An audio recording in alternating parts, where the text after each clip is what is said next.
Masechet Baba Mesia Daf Mem He. Yesterday we saw a Mishnah in Masechet Maaser Sheni that says, according to Bet Shammai, Lo Ya'aseh Adam Silaim Dinare Zahav.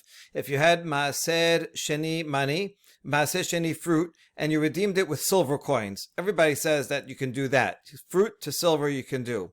But now you want to take those silver coins and transfer the Kiddusha to gold coins. Bet Shammai says you cannot do that because the gold coins, at least with regard to silver, is like a commodity, not like currency. Silver is stronger as a currency than gold. Okay, so that's for sure. Now there's a machloket between Rabbi Yochanan and Resh Lakish about what would Bet Shammai say regarding using a gold coin to redeem the fruit itself. You have the fruit, and you don't want to use a gold coin at all. You want to go directly from the fruit and redeem the fruit for a gold coin.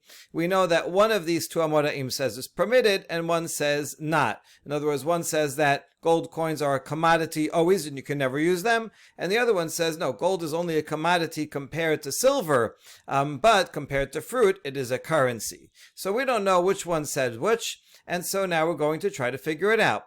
Tistayem de Rabbi Yochanan, hu damar en mechaladin. Damar Rabbi Yochanan, asur lilvot dinar be-dinar. So it must be that Rabbi Yochanan, he's the one that says you cannot take fruit and redeem it for gold at all. In other words, gold is always a commodity. It's not a currency. After all, Rabbi Yochanan said that you cannot borrow a gold coin and then pay back the same gold coin because it may go up or down in the meantime, and that would be interest. Now we're going to prove that dinar here means a gold coin. Dinar demai, ilema dinar shel kesef dinar shel kesef, legabe nafshe mika lemanda amar lav tiba have. When it says dinar, what type of dinar? Is it a silver dinar? Well, a silver dinar, with regard to itself, is for sure currency. Nobody would disagree with that. And so that's just the basic absolute money, absolute currency. The highest standard is in fact silver. So everybody would agree that if I give you 100 silver coins and then you pay me back 100 silver coins, that's a regular loan. There's no interest there. Ela peshita dinar shel zahav dinar shel zahav. So he wouldn't say prohibited. There's no reason to make silver prohibited. Rather, must be he's talking about gold coins. Now, ulman. Oh, Rabbi Yochanan said this according to whose opinion? Well, if it's for Bet Hillel says that gold is, in fact, a currency. He even said that you can go from silver to gold, and certainly you can go from fruit to gold. So he thinks that gold is a currency, and therefore one can certainly lend out and pay back with gold coins. So it can't be that Rabbi Yochanan is saying this halacha for Bet Hillel, because Bet Hillel would say permitted. So when he says asur, who is he talking about? Ela lav le Bet Shammai. He's saying according to Bet Shammai it would be prohibited. Ushma mina Rabbi Yochanan hu damar en mechalelinan. So if he says that you cannot give gold coins as a loan and get paid back in gold coins, it's because he considers gold coins to be a commodity. And just like you cannot give a se'ah of wheat and get paid back a se'ah of wheat because the price fluctuates. Same thing with gold coins. If gold coins are in fact a commodity, then that would mean that you also cannot take fruit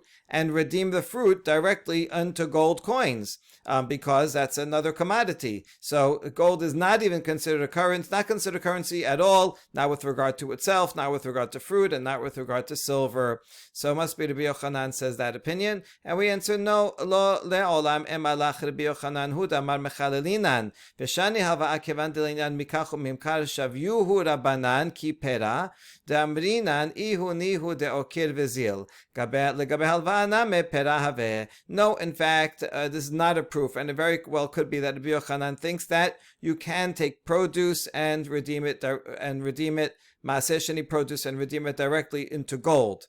That's okay. Gold is a currency for that purpose. However, a loan is different. Since regarding trading, the rabbis made gold the same as a commodity. In other words, if you're trading silver and gold, so compared to silver, silver is the currency and gold is the commodity. Since that's true for trading gold and silver, so they said, well, look, see, it goes up and down compared to silver. And so therefore, regarding a loan, also we're going to consider gold to be a commodity, right? Since there's something that's more currency-like than gold, so if I give you this much gold and you to give me back at a time when gold is at a higher price compared to silver, well, then that would be interest, because silver is the higher standard for currency. That's why Rabbi Yochanan says, even according to even if I say that according to Bet Shammai, gold is a currency for produce, for Maaser Sheni, and you can redeem it. But for a loan, then you have to compare it not just to produce, but you have to compare it to silver, and it's not an absolute standard, and therefore it's a problem. And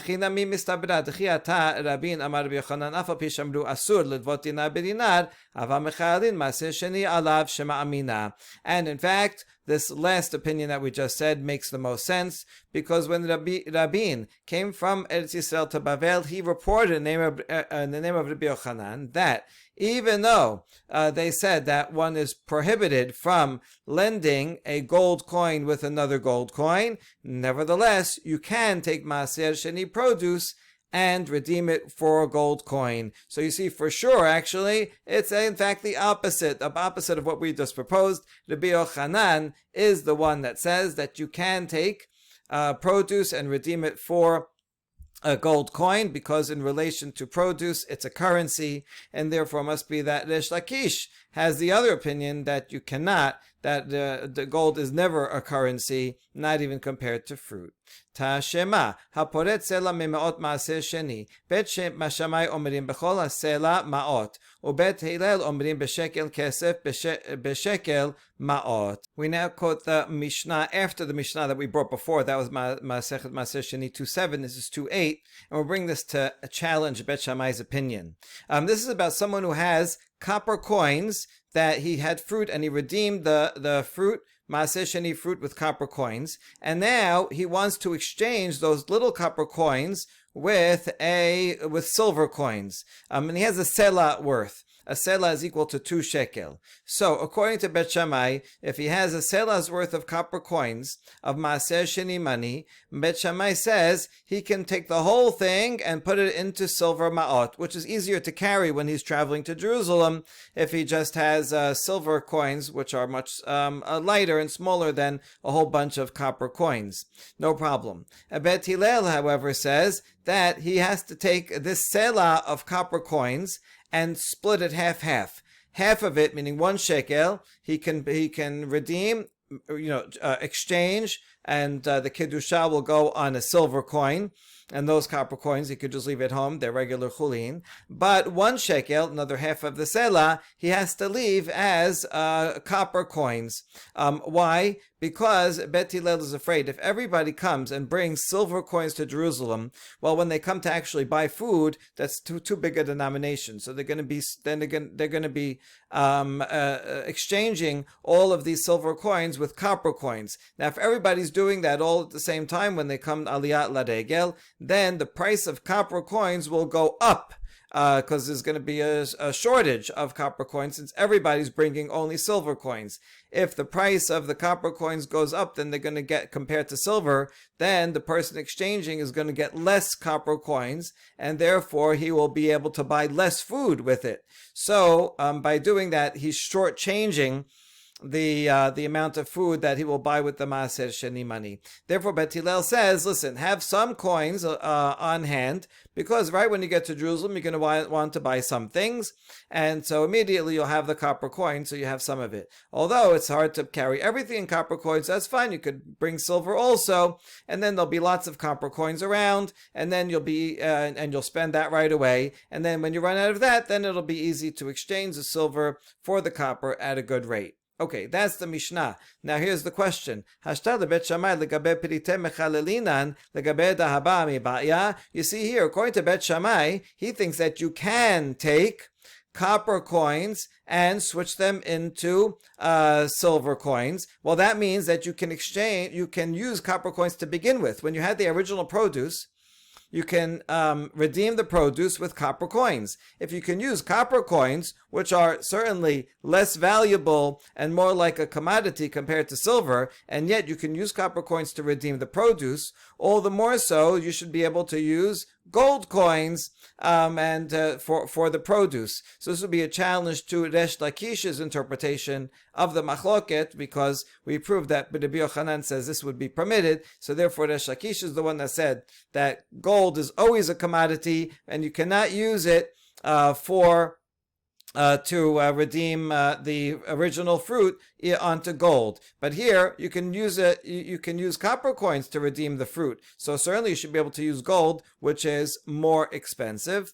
And we answer Shane Pirite Batra de Sagan Kharife. No, copper is different, because in a place where there are in circulation, then they circulate very easily.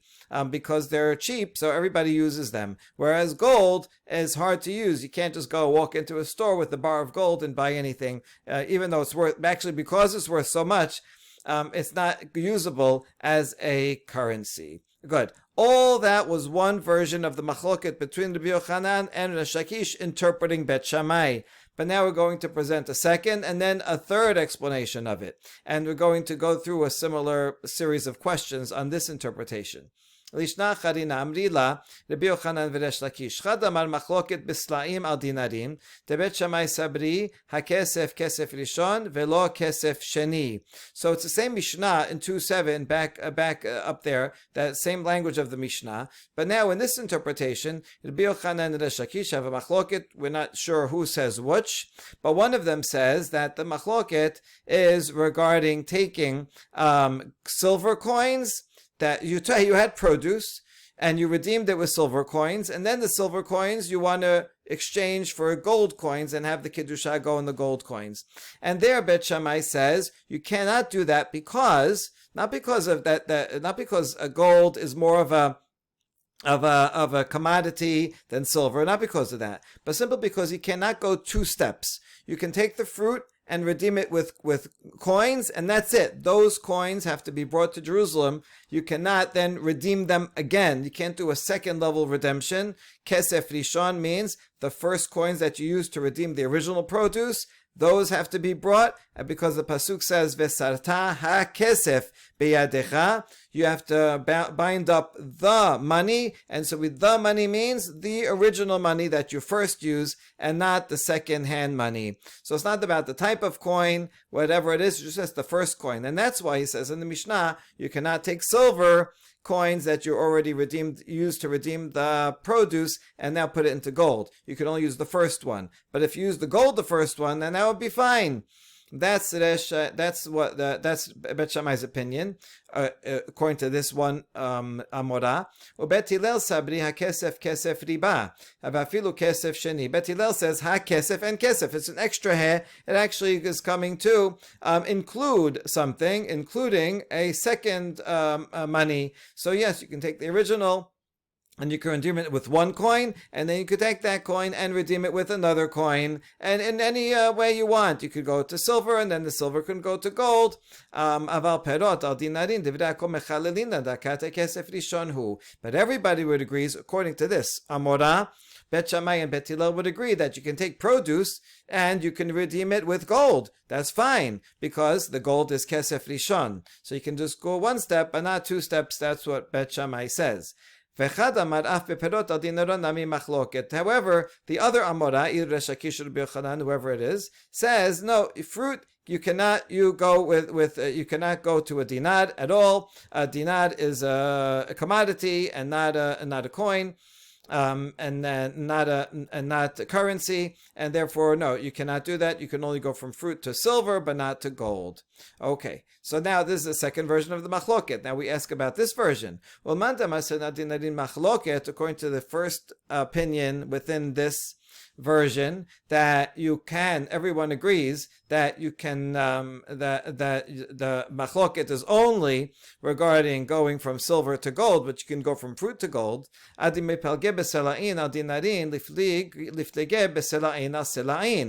why does the Mishnah mention that the machloket is going from silver to gold why not say an even bigger chidush for Bet Shammai, that you can even go from silver to silver, right? In other words, and according to this understanding of the machloket, the problem is using a second coin for Bet Shammai. And so the bigger chidush is, if you had fruit and you redeemed it on one silver coin, and then you want to switch it for a different silver coin, you cannot, because you can only use kesef rishon and not kesef sheni, and that would be even bigger chidush. And all the more so, you can't go from gold to silver if you can't even go from silver to silver. So why not say the machloket that way? And the answer is ifligi besilaim asilaim hava amina hane mil besalina silaim abesalina dinarin moduluhu betile lebet shammai dahaba legabe kaspa perahave velo mechalelinan kamashmalan. Because if Mishnah only said that you cannot go from silver to silver, I would say that Bet Shammai says you can't do silver to silver, but if it's silver to gold, then Bet Hillel would agree with Bet Shammai that gold, when compared to silver, is a commodity and you cannot redeem it. So therefore has to teach us not so. In other words, I would have thought that the machloket between Bet Shammai and Bet Hillel is only from silver to silver. There, Bet Shammai says you can't go from one coin to another. Silver to silver is not good. And yes, all the more so, silver to gold. I would know that about Bet Shammai, that they wouldn't allow any second coin. But I would have thought that when Bet Hillel says, I permit, that means he permits going from silver to silver, because they're both definitely currencies. But maybe according to Bet Shammai, going from silver to gold would not be good. And so therefore the Mishnah chose to teach us to present the case as going from silver to gold, to give us the bigger chidush that for Bet Hillel, not only silver to silver is allowed because the second coin is permitted, but even silver to gold is okay, because gold is a currency. And so we wanted to give the bigger chidush for Bet Hillel, even though we don't find out the bigger chidush for Bet Shammai, although it's true. For Bet Shammai, you couldn't even go from silver to silver, according to that reasoning. Okay, Tashema, Poret Sela Shema Aseh Sheni Birushalayim. Bet Shammai omrim bechol hasela maot, ובית הלל אומרים בשקל כסף בשקל מעות. השתה, כספה לגבי פריטי מחללינן, ולא אמרינן כסף ראשון ולא כסף שני, לגבי דאבה דחשיב מיניה, מי אמרינן כסף ראשון ולא כסף שני. So now this is the next Mishnah. We quoted 2.7 and 2.8. Now this is 2.9. And this is about someone who wants to exchange silver for copper in Yerushalayim.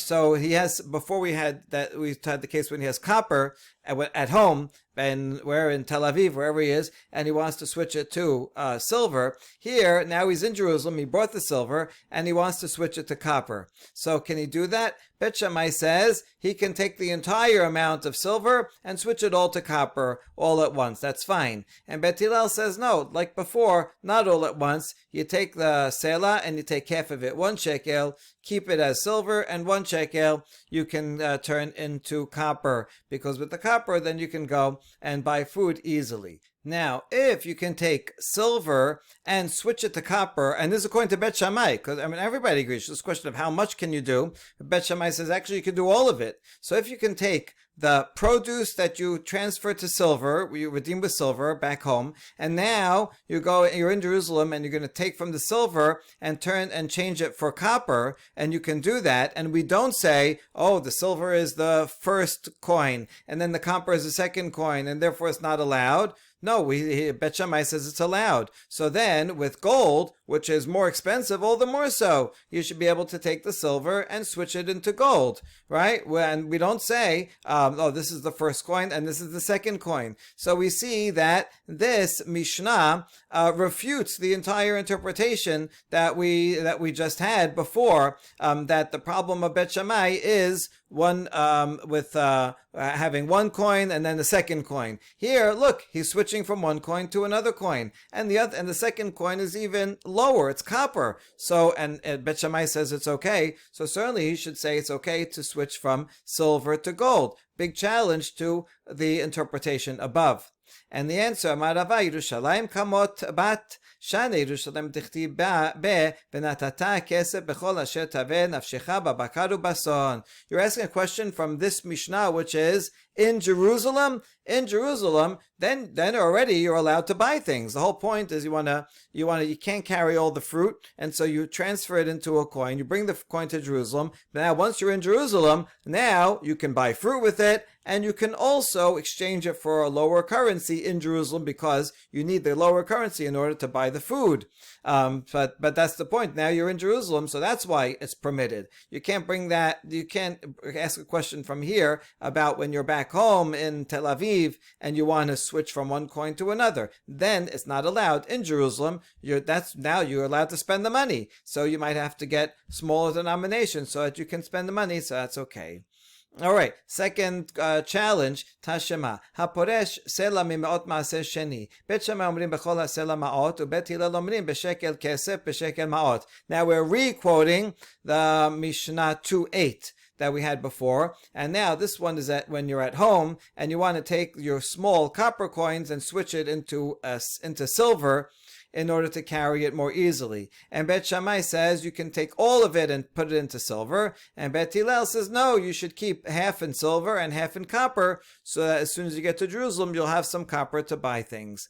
And so we see from here that there's a problem, because this is even according to Bet Shammai. This is now at home, not in Jerusalem, and you're allowed, Bet Shammai says you're allowed to take the original fruit, redeem it for copper, and then take the copper and redeem it with a second coin, which is silver. And it doesn't matter that silver is better than copper. The point is you can have a first coin and a second coin. So you see this entire interpretation does not work. Ela dekula alma hakesef kesef riba vafilu kesef sheni. So therefore, in fact, everyone agrees that you can use a first coin and secondary coin, and the word kesef and ha-kesef is coming to include, not to exclude, and you can use and you can redeem with one coin and then switch it to a second coin, and so that whole second interpretation that we just brought is refuted. So now a third interpretation of their machloket about what Bet Shammai said.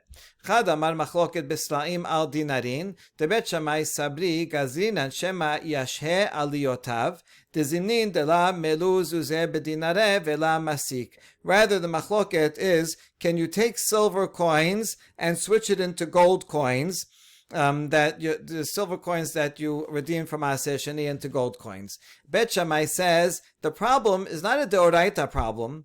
Really, on Drabanan level, on Deoraita level, it's okay. You can switch from one coin to the other, and it's not a problem regarding the currency. They're both currency. The problem is that is a gezerah. That if you're going to switch the silver into gold, then we are afraid that you might wait and not make aliyah until you have enough silver to change into a whole gold coin. Because otherwise you're going to say, look, I only have enough silver for half or 3/4 of a gold coin. I'm going to have to carry all the silver. You know what? I'll wait till next harvest when I get more fruit, and I'll redeem that fruit for more silver, and then I'll have more to make one gold coin. And then he's not going to end up going to Jerusalem, or he's going to wait too long to do it. bedinara asuke masik lehu. Ava beperot al dinarin divra ko mechalelina dechavan demirkebe la mashi lehu. Bet Hillel says we don't make such a gezerah that you're going to delay making aliyah, and even if the silver coins do not add up to an entire gold coin, so what? So what's the big deal? So you take the silver coins and carry them. You don't have to worry about that. So that's where the machloket is. However, if he has the original fruit and he wants to redeem the fruit to a gold coin, then everybody agrees that he can do that, because if he waits, he's not going to say, oh, I don't have enough fruit for a whole gold coin. I'll wait till the next crop and then I'll redeem it. No, by the time you wait till the next crop, the fruit's going to be all bad. And so no one's going to wait in terms of that. So Bet Shammai says, Bet Shammai says, if you're going from fruit directly to gold, there's no reason to make a gezerah. He'll redeem it If he has enough, he'll redeem it for a gold coin. If he doesn't have enough, he's not going to wait. He'll use silver instead. That's one opinion of Resh Lakish Rabbi Yochanan. But the other opinion says no. Gold is a commodity, and you can just not use it. You cannot use it at all, and therefore you cannot even go from fruit to gold directly. So now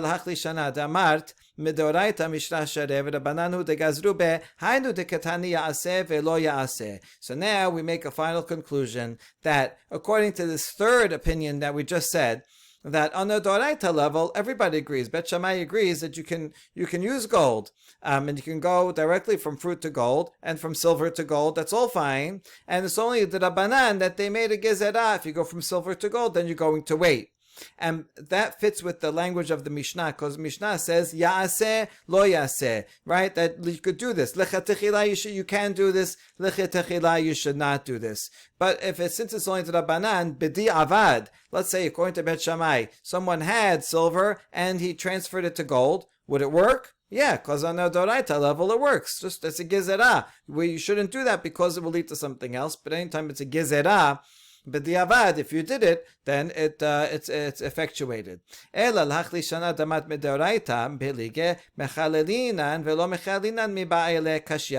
according to the second interpretation was already rejected, but even the first interpretation that says on the Doraita level you can't do it just because the currency, gold is not a currency, it's a commodity, and so if a Doraita level it doesn't work, then the Mishnah should have used language of you can make it, you can desacralize, or you cannot. Meaning, not can. It works or it doesn't work, right? If you do it from silver to gold, it won't be chol. It won't work, or it will work. You should have used that language rather than the language that it uses, which is ya'aseh velo ya'aseh, which sounds like lechatechila kasya. So that would be a difficulty for the first two explanations. But the third one that we said now as a language of gezerah fits with the language of the Mishnah. Itmar, Rav Levi, Chad amar matbea na'aseh chalifin, v'chad amar en matbea na'aseh chalifin. Chalifin means barter or exchange. This is another way to perform a transaction. We talked about before buying something, buying and selling. So that is where one thing is a commodity and the other thing is the currency. And so we saw that you have to make an acquisition on the commodity, pick it up, pull it, in order to effectuate the transaction. And once you pull the item, then the other party has to give the money and they cannot go back. However, chalifin barter works with two commodities, so that if either party, if I'm trading a chair for a table, so if I pull the chair, then automatically the table becomes yours, and vice versa. Chalipin can also be a symbolic exchange, in which there's really only one item that we want to transfer. It's just a chair. I want to get that chair from you, and so if instead of pulling the chair, I can just give you some item, a handkerchief, a shoe, anything that it doesn't even have to be valuable. And by giving you the handkerchief and you taking the handkerchief, so then we say this is a barter, even though actually there's only one item of real value that's being transferred. Okay, so now the question is, can you do chalipin, an exchange with currency? So there's machlok between Rav and Levi. One says that yes, you can do barter with currency. In other words, when you have currency, you can use it as a buying and selling instrument, but you can also use it as a barter instrument. But the other one says, no, you cannot use money in chalipin. Money is only going to be for buying and selling in the traditional, normal way of buying and selling, in which you have to pull on the commodity, pick up the commodity, but you cannot use money in an exchange. Amada Papa, my tamad mandamar en matbeya naaseh chalipin mishum dedate asurta v'surta abida debatla. Papa, what's the reason for the opinion that says coins, currency, you cannot use as an exchange? The answer is because when someone is using coins, his mind is on the minting of it, right? It's on the symbol that's on it. So you might have a coin that's made out of silver, and maybe the silver, in fact, is several grams of actual silver. But what you're thinking about is the fact that it says on it $1. one silver dollar, 1 shekel, right? Whatever it is, and it has the face of the king on it, or whatever picture it has on it. So therefore, you're not thinking of it as a commodity. You're thinking of it as the legally binding value that it says on it, and that is not permanent, because sometimes the government would come and say, "Oh, listen, we are canceling this particular coin. This currency is no longer in use. We're changing it over to another one, right? Given all of your subway tokens, and we'll give you something else instead, a Metro card instead, right? This is no longer in circulation." So because it doesn't have, it's not intrinsic value, but rather it's dependent value, and that it's not permanent. Whereas an item, a shirt, whatever, right, that has intrinsic value that is going to continue. It's not going to change by fiat of the government. And therefore, since a person, when he uses coins, is not thinking about the intrinsic permanent value, but rather the fiat value that's stamped on it, and that is not permanent, therefore you cannot use a coin in an exchange. Tenan. הזהב קונה את הכסף. מה אליו בחליפין? ושמע מן המטבע נעשה חליפין. So now we're going to bring a question from our very Mishnah that says, you can, if I give you a gold coin, then, and you take it, you pick up the gold coin, then I automatically acquire the silver coin. So that sounds like an exchange, right? Doesn't it? And therefore we see that coins can be used in a chalipin exchange. Challenge on the opinion that says you cannot. And the answer is lo bidamim. No, we're in fact thinking of it as currency.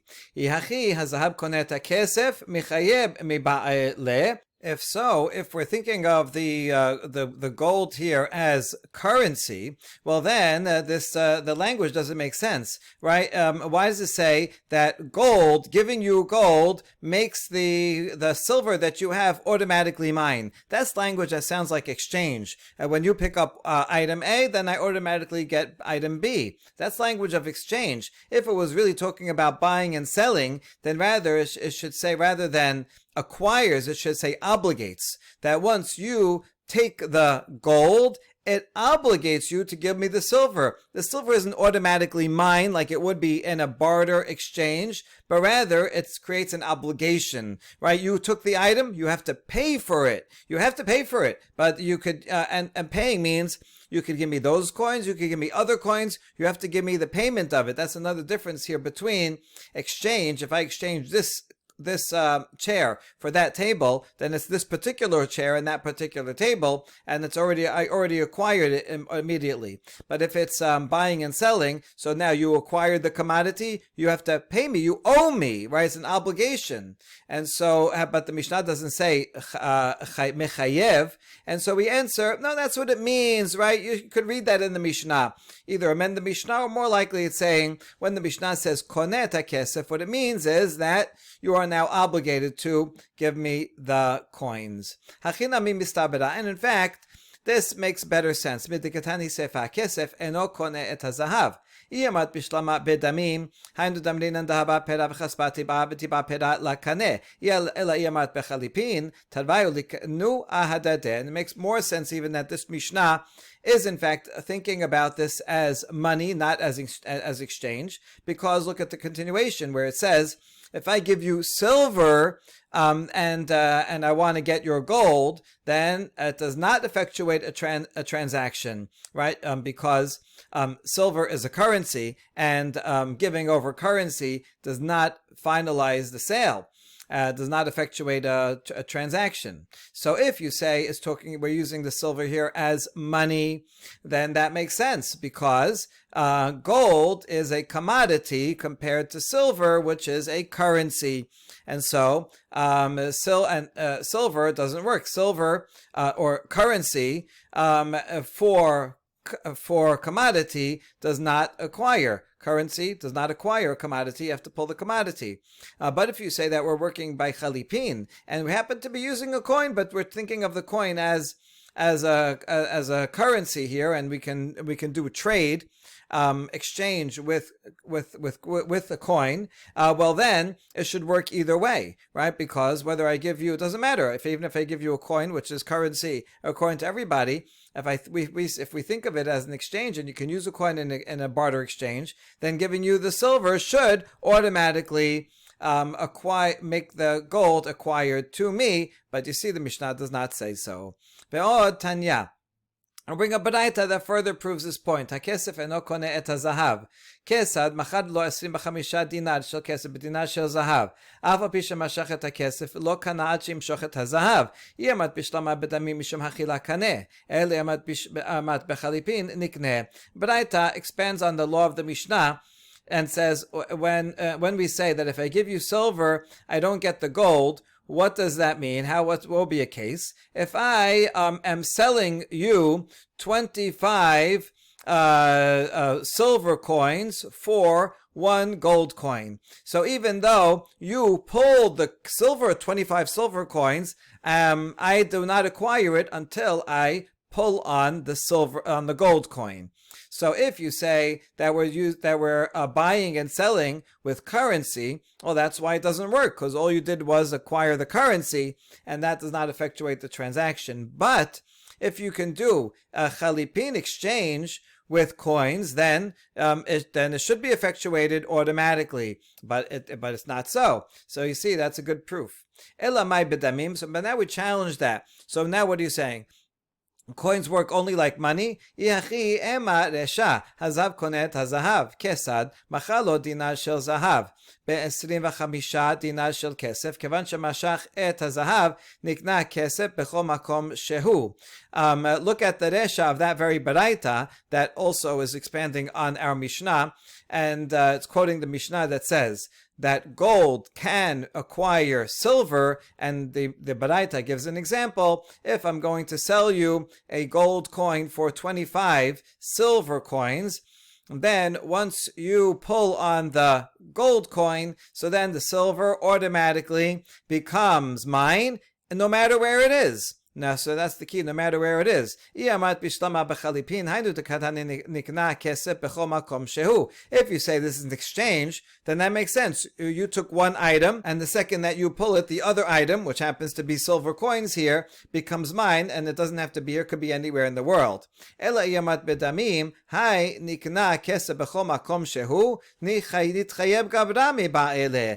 if you say that we're treating it like money, then why are you telling me that it's acquired? The silver is acquired already to me, no matter where it is. It's not true. Rather, it creates an obligation.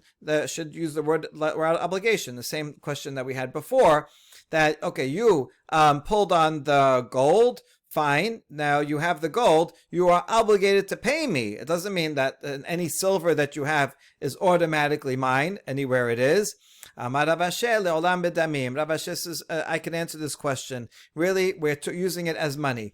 Umay b'chol makom shehu kemot shehu kedamar le. And when it says that the silver is mine anywhere it is, what we mean is as it is. Right? Whatever you told me, whatever coins you told me you're going to give me, those are the ones that you have to pay me. You see, it's just adding. It's really money, but it's adding a twist to it, an additional requirement. Usually, if you pull something and my chair and I'm selling it to you, then you have to pay me. But you can pay me any coins you want. But in this case, where we specified, I'm going to give you this coin, and I want you to sell me those 25 silver coins, then you have to give me those 25 particular silver coins, because it makes a difference to me. If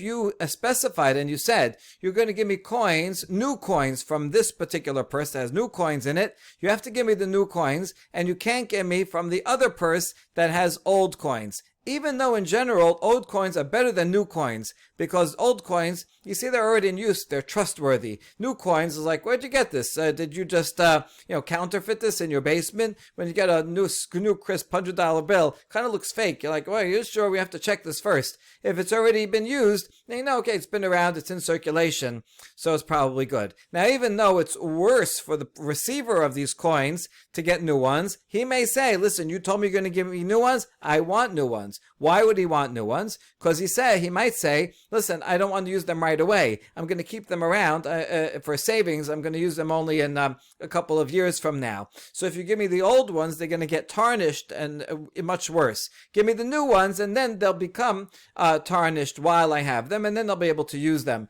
Currency is best when it's kind of in the middle. When it's totally new, then it looks fake, it's not trustworthy. When it's very old, then it's already all tarnished and black and crumpled, and so it's no good. So I want the new ones because I'm not going to use it now. So therefore, the point is that even though it's a sale with money, and so, technically with money you can pay me any money you want, if we specified before and it says, listen, I am selling you this gold and you have to pay me 25 silver coins, but I want those particular coins, the new ones, then you have to give it to me, even though it's a sale and not an exchange. Baruch Adonai Leolam, Amen ve'amen.